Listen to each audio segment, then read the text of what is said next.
Hello, and thank you for joining me. The subject of this lesson is the Christian perspective on living and dying. And our lesson text we'll be reading in Philippians chapter 1 and verses 19 through 26. So that's Philippians chapter 1, verses 19 through 26. The letter to the Philippians has a place of its own among Paul's letters. There were no doctrinal problems in the church. Paul didn't write to correct them of anything. Now, there were a couple of sisters that they had a personal problem going on, but we find no rebuke of the church in the letter. After the salutation, Paul wrote to these people, and they were his friends. He said, "I thank my God upon every remembrance of you." Now, if you know anything about Baptist churches, that's quite a commendation to a Baptist church anyway. "I thank my God upon every remembrance of you," no bad memories. "Always in every prayer of mine for you all, making request with joy for your fellowship." The word means joint participation in the gospel, in the work of the Word of God, in the gospel from the first day until now. So that's Philippians chapter 1, verses 3 through 5. That's a good testimony for the Philippi church. Philippians is called a prison epistle, which that is a misnomer. Paul was not in prison when he wrote. Yes, he was in Rome and he was restricted to house arrest. He was an imperial detainee. And what he was doing, he was awaiting the arrival of some people who had accused him of crimes against the state. So under Roman law, they were required to face him in court, and evidently they never showed up. Paul had liberty to receive visitors, to teach, and to write. An enduring legacy of his time in Rome are the letters to the Philippian church, to the Ephesus church, to the church at Colossae, and also the letter named or entitled Philemon. So he was not in prison, and he was eventually released. Now, one purpose of the letter was to provide the Philippian church with information about Paul's circumstances. They knew he was in Rome, but they didn't know details about what was going on. So the church sent one of its own, a man named Epaphroditus. They sent him with an offering, and for the purpose of gathering information, finding out what was going on with Paul, and bringing that information back. Paul sent the letter back with Epaphroditus, and in verse 12 of chapter 1, he informed his friends. He said, "But I would that you should understand, brethren, that the things which happened unto me," speaking of his circumstances, and there's a lot of history here that I won't go into, but having to do with his arrest and his appeal to Caesar. "The things which happened unto me have fallen out rather," there's a key word, fallen out rather to the furtherance of the gospel. So, though things had not turned out as Paul had planned, again, there's a lot of information here that I don't have time to get into, but though his life had not turned out as he had planned, God nevertheless was doing a positive work through Paul's circumstances. So Paul was keeping things on the sunny side, let's say it that way. A result of the restrictions upon his movement was that more preaching of Christ was going on in and around Rome than if Paul had been free. Paul himself was in a position to share the gospel with the members of the Roman Praetorian Guard, the emperor's personal bodyguard, who they were responsible for keeping him as a detainee. In a sense, the Praetorian Guard, they were Paul's captive audience, shall we say. There were some people in Rome, some of the Christians, or claimed they were Christians, they preached Christ out of envy and strife, supposing that in doing so that they would they would chap Paul's hide, that he wouldn't like that. But then he said there were others who, out of love and a sense of responsibility, preached Christ. And so Paul wrote about this. He said, and this is chapter 1, verse 18 through 20, he asked the question, what then? Notwithstanding every way, whether in pretense or in truth, Christ is preached, and I therein, this was a choice he made, I therein do rejoice, yea, and will rejoice. Joy, rejoicing, key words of the letter of Philippians.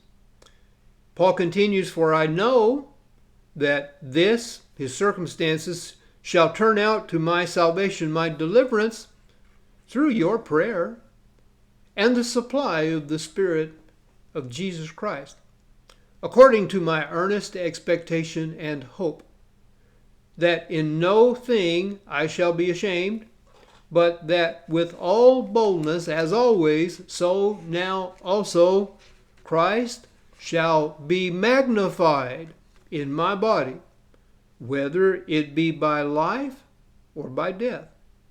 And then our text in Philippians, by way of expansion and explanation. Verse 21, Philippians chapter 1, verse 21. Paul states, for to me to live is Christ, and to die is gain. Now that's different, isn't it? But, he continues, if I live in the flesh, this is the fruit of my labor, yet what I shall choose I wot not, I don't know.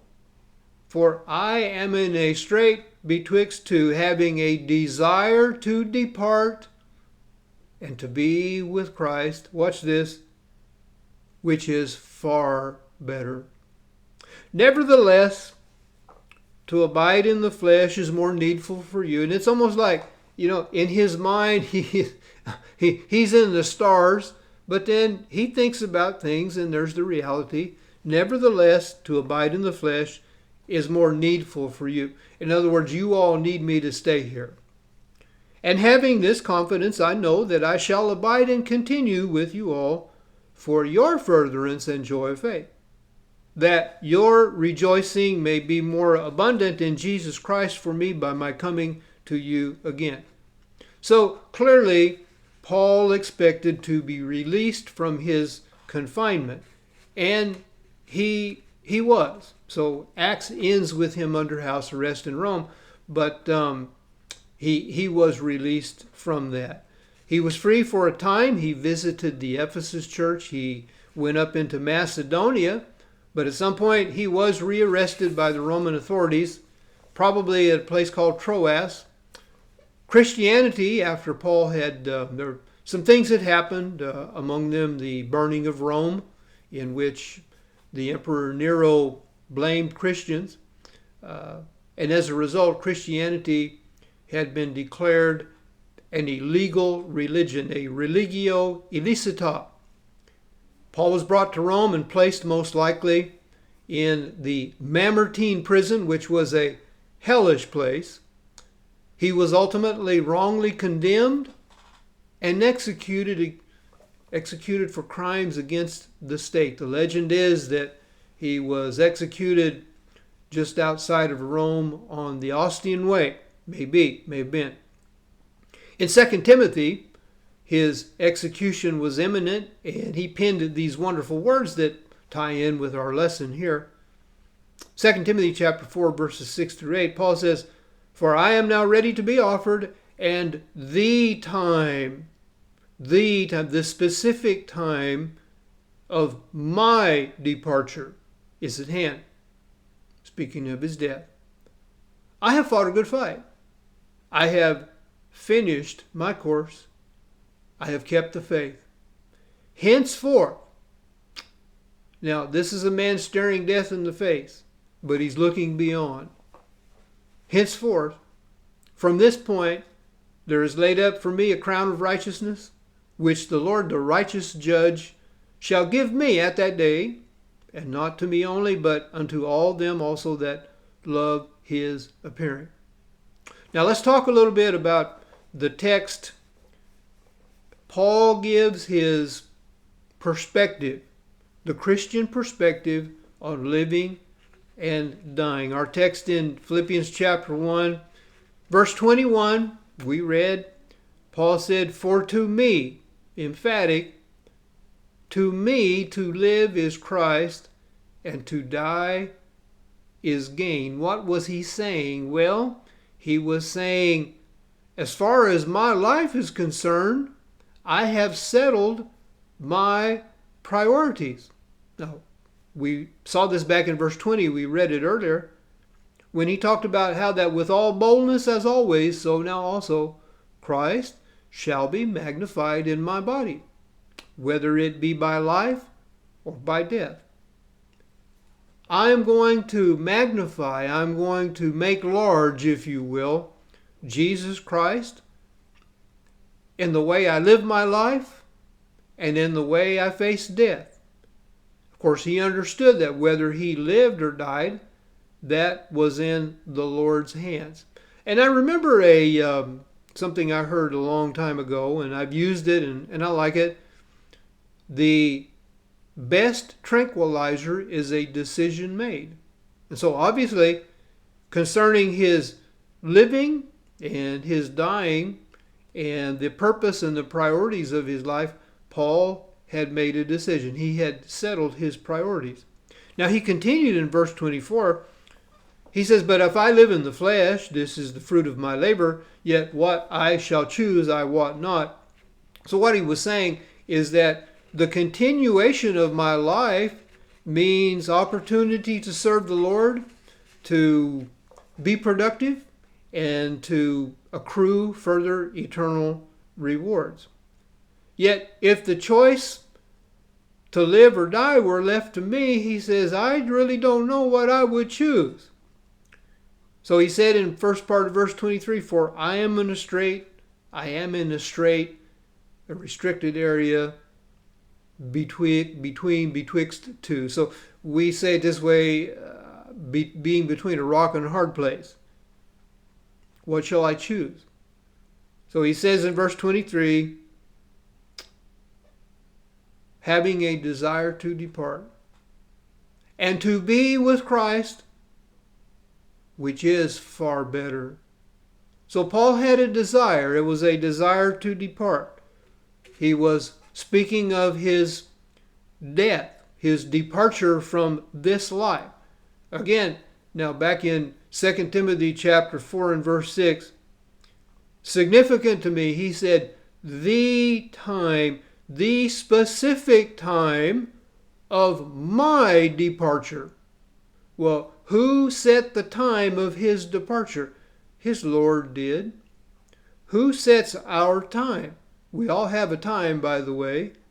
The Lord does. Now, depart, very expressive word. It was used, for example, of when a ship would cast off its moorings, free, and it would set sail for regions beyond. So the idea is of being released and departing. Paul's desire was to depart this life and the limitations and the weaknesses of a physical body, which he called in Romans chapter 7 the body of this death, to be free. Depart and be free and to be with Christ. And we infer that he believed that at death, when his spirit left the body, we understand as God's people, death is not the end. Physical death is not the end. The spirit goes, spirit leaves the body.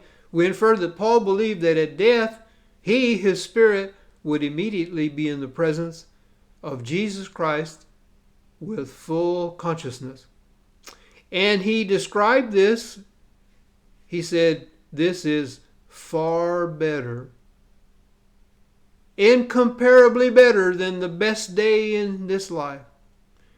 You may remember when you were 20 years old, we men, 20-year-old men, and have a good night's sleep and get up and have a good breakfast and just feel like you could take on the world. I mean, just feel so good.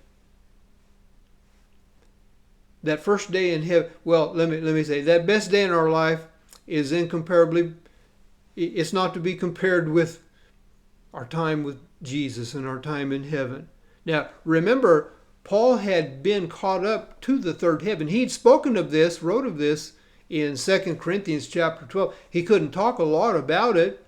He said, I heard things that not lawful for me to repeat. But he had been there and he had seen it. And so he had some insight that we don't have. But you know what I think about when I look at these verses and I teach on them? Probably many of you have never had the opportunity to go to Yosemite National Park. So I live in California, and Yosemite National Park, just a place of unsurpassed beauty. And the first time I went there, I guess it's kind of the back way. You go in what is Highway 41, and you go up, and so you're in very scenic mountainous terrain, and then you enter into, I guess, the edge of Yosemite Valley, that area. You enter through a long tunnel, and so you drive through this tunnel. And as I said, you know, you're in a scenic area when you go in. You go through the tunnel and you come out, and it's like you've entered a different world. You come out and there is a little parking area. You can stop and look out, and you can look and see Half Dome. And it is just, the first time there, it's like I didn't know anything this beautiful existed. I mean, it was so amazing. Okay, so I use that first second in heaven, you wake up. Well, I mean, most importantly, here's the Lord Jesus. Wow. But the beauty and what it must be like. And so, you know, you think Yosemite is beautiful. It is, but it's nothing compared to heaven. Heaven is far better. So, you know, in wrapping this up, look, death is not a defeat for a child of God. It is a departure, a transition to be in the presence of King Jesus himself. It is a transition to be in a place where we will be beyond the reach of trouble, to a place where there are no little plastic rectangular boxes with little squares inside, dividers, and the days of the week are labeled. Some of you know what I'm talking about. There are no eyeglasses, there are no hearing aids, no walkers there, no fatigue, no cloudy minds, no dementia, no death, no cemeteries where we scratch out holes in the ground and bury our loved ones out of our sight. No sad farewells. The Christian perspective on death and dying and living, it's liberating, isn't it?